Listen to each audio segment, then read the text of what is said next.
So the ebook is literally not a function anymore. It's part of your mix, absolutely, but it needs to be ungated. And I know there's a big. Where are you on the gated, ungated side, Danny? I'm okay with gating if it's super valuable. And yeah, if, sometimes we put money behind some very heavy assets, so that's fine. I think it's what you do with the the contacts that download that piece of content that is critical. And, right. Take that with a grain of salt, because a lot of practitioners are, throwing in dummy emails in there just to get the asset. So yeah, exactly. Which is why we're finding it less and less relevant. I'd even say, and just quickly to interject before we continue, it's how you also utilize that gated asset or that core content into smaller pieces of information. How do you atomize the content? How do you put it out so that people can come back to your core solution, or your core solution to the problem that needs answers? To jump in there, Billy, because I know we're going to be throwing around some acronyms here and there. We had a question come in of what's the difference between an SQL and an MQL, and what's the difference in value between these, if you wouldn't mind just jumping on that quickly. Sure. So an MQL, marketing qualified lead, basically it's a lead that answers the criteria that you're looking for. So it's somebody who's working from the type of company. Let's just say it's a security team. It's a security analyst from a Fortune 1000 company in North America. Whatever it is the criteria that you've set for somebody to become an MQL, okay? But it still doesn't mean that they're willing to buy or that they're interested really to sort of like speak to you. It's just they've met your criteria.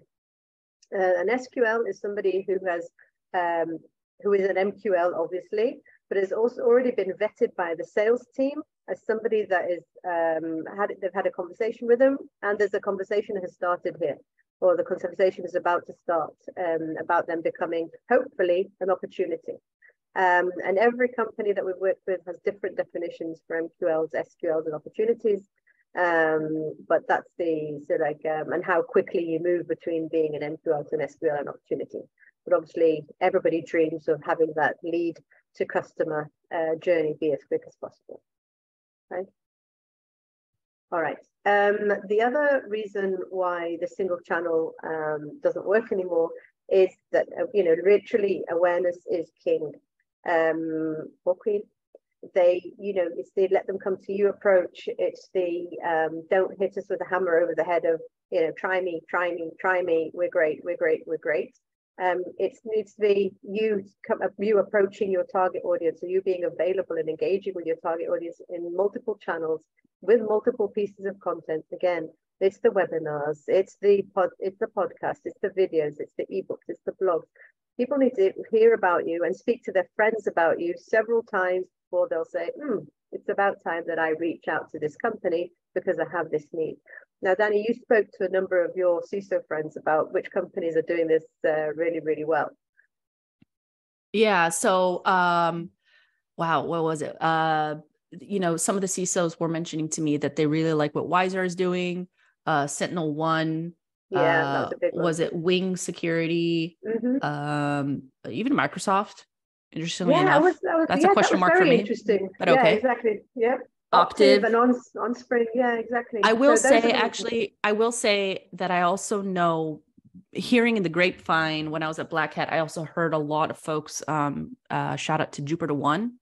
Really? They just their CISO in residence also has a new book out, and they've been sharing that in the community, and everybody loves that book. So they've been creating really great content there, really great webinars, podcasts.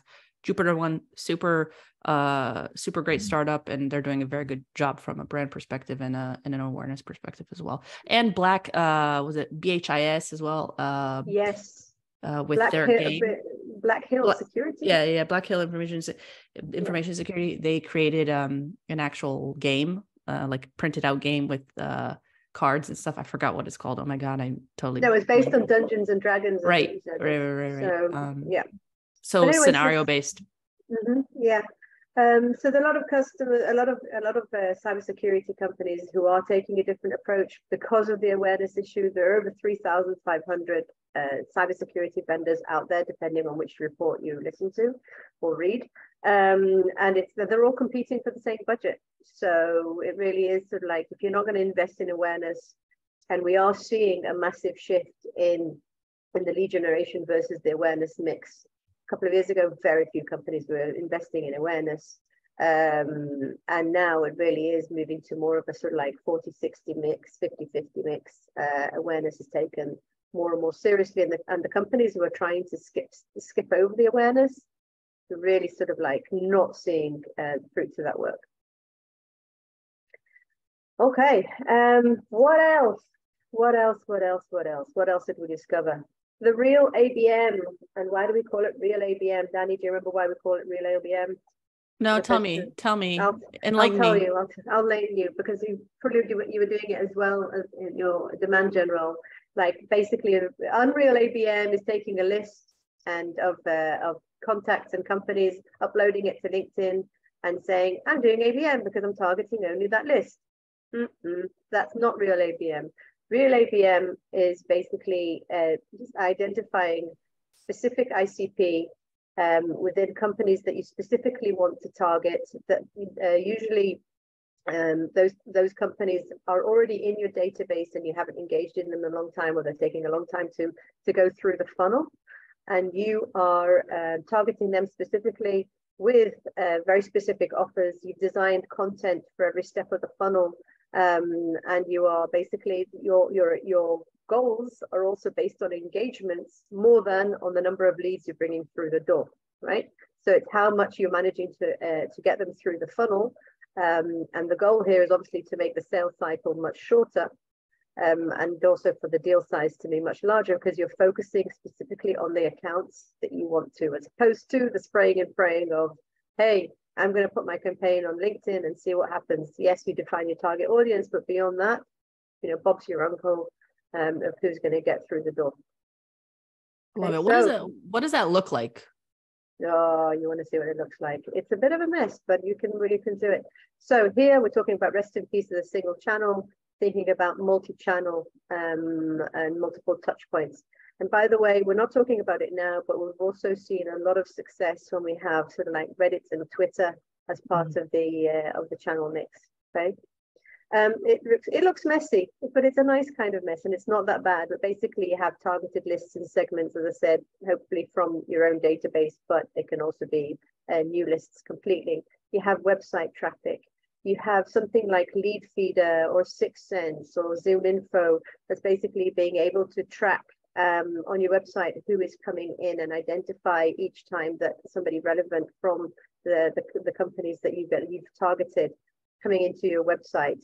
You've got lists on LinkedIn, and you've got them on Google, and you've got them again on everything being identified on Lead Feeder as they come into your website, or if they're downloading your content. And then with that, you're deciding whether to hand them over to your SDR sequence or to hand them to your sales team, whether you're going to nurture them.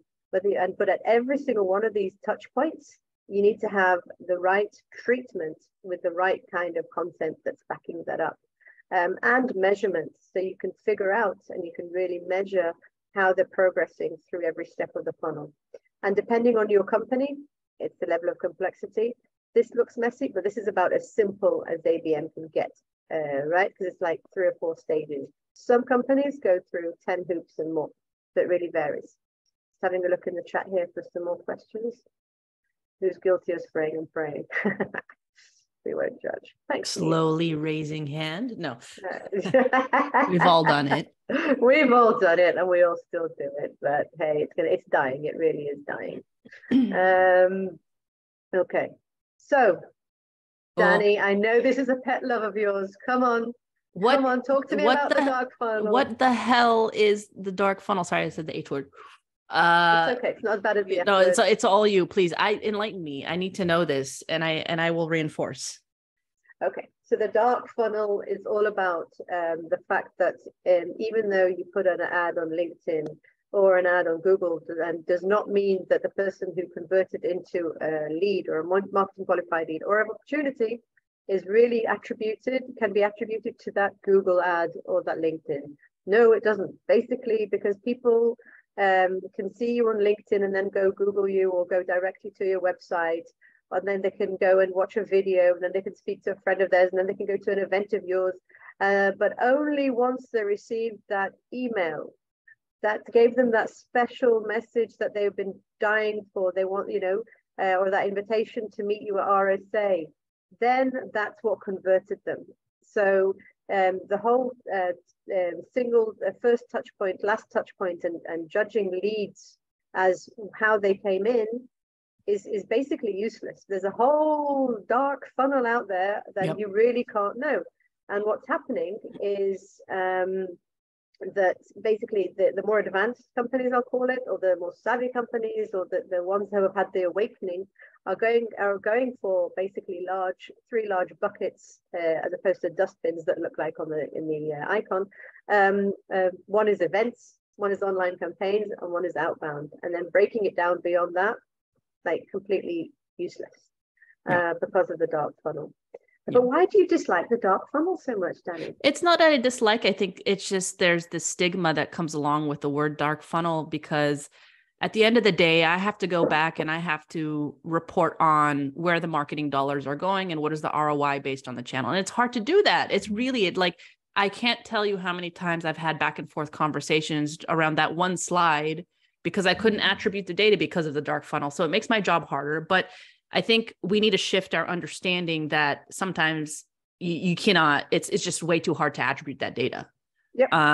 And that's why reinforcing those customer conversations is so critical, right? Because then you can ask them, okay, well, how'd you find out about me? How'd you learn about me? What's your customer journey like?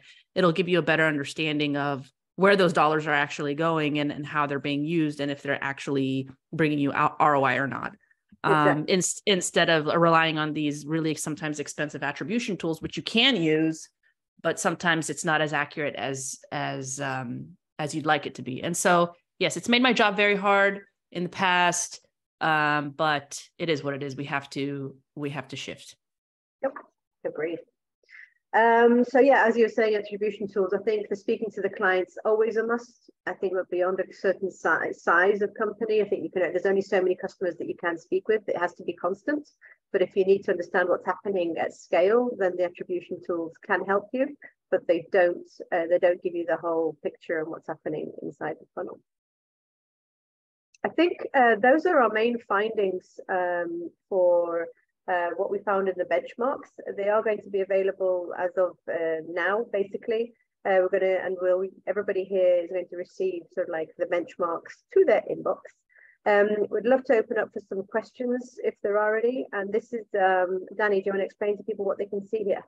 Yeah. So as I mentioned earlier, we are an audience research agency. We do help firms like or teams in cybersecurity firms, like many of you on the call, to get closer to your customers. So we do that through some paid services, but we also have the podcast, which is a weekly podcast.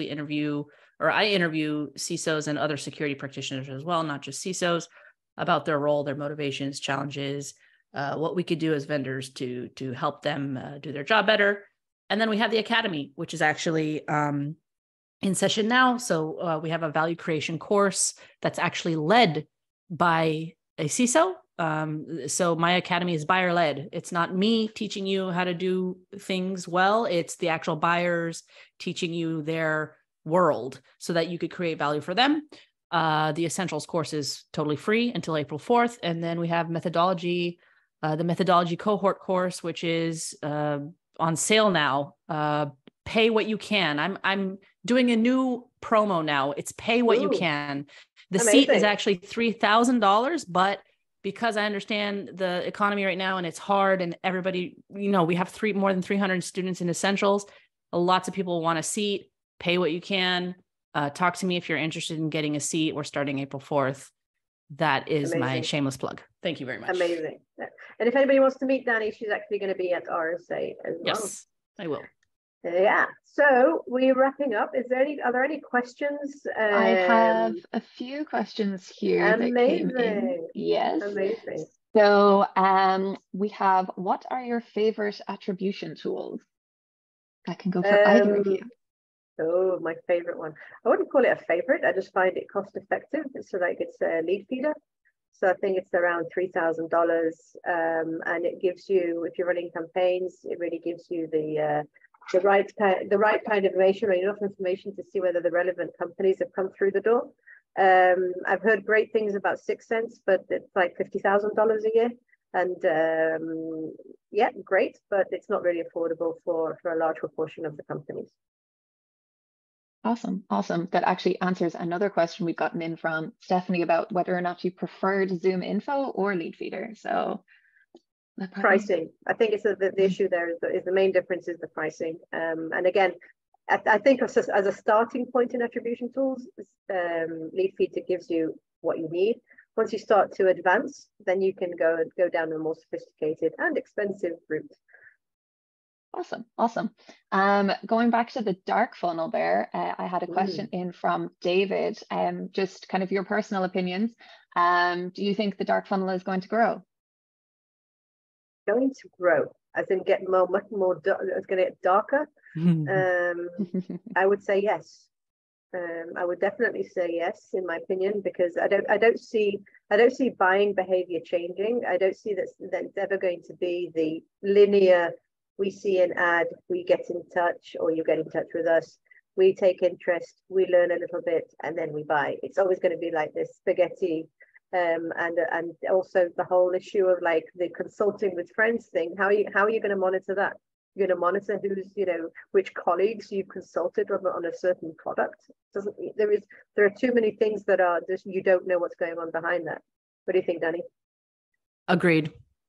I won't add anymore. It's going to be a lot harder for us as marketers and even salespeople to understand where buyers are coming from.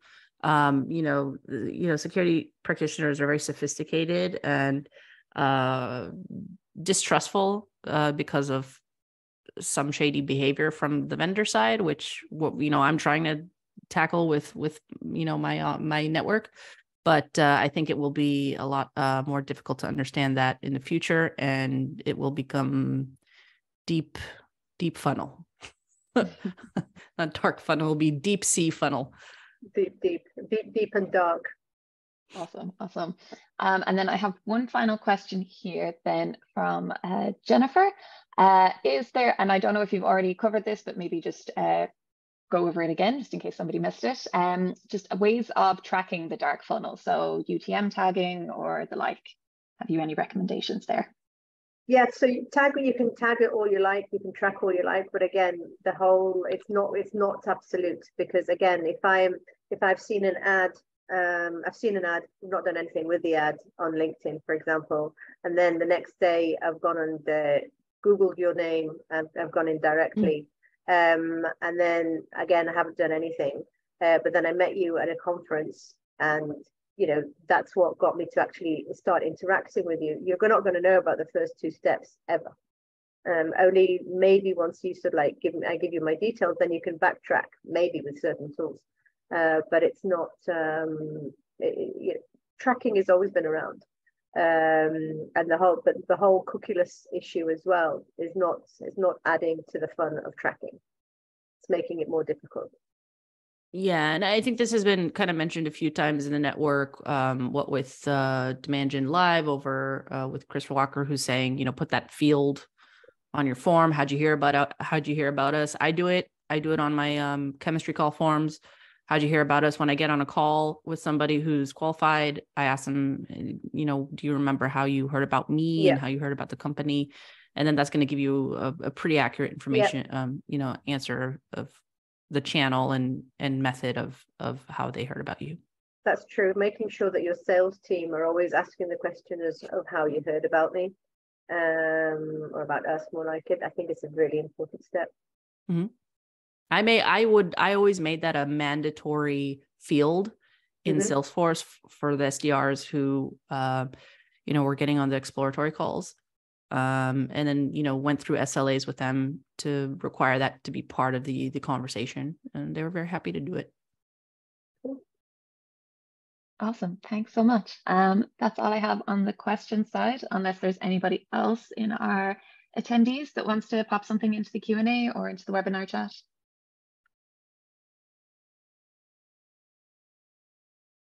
Nice. Okay. All right. So without further ado, thank you so much, everyone, for attending. And oh, is there a chat today? No, thank you. Okay, amazing. Speak to you soon, and I hope you enjoy the benchmarks. If you have any questions for me or for Danny, you've got our emails here, and we are at your service. Speak to you soon. Ciao. Bye.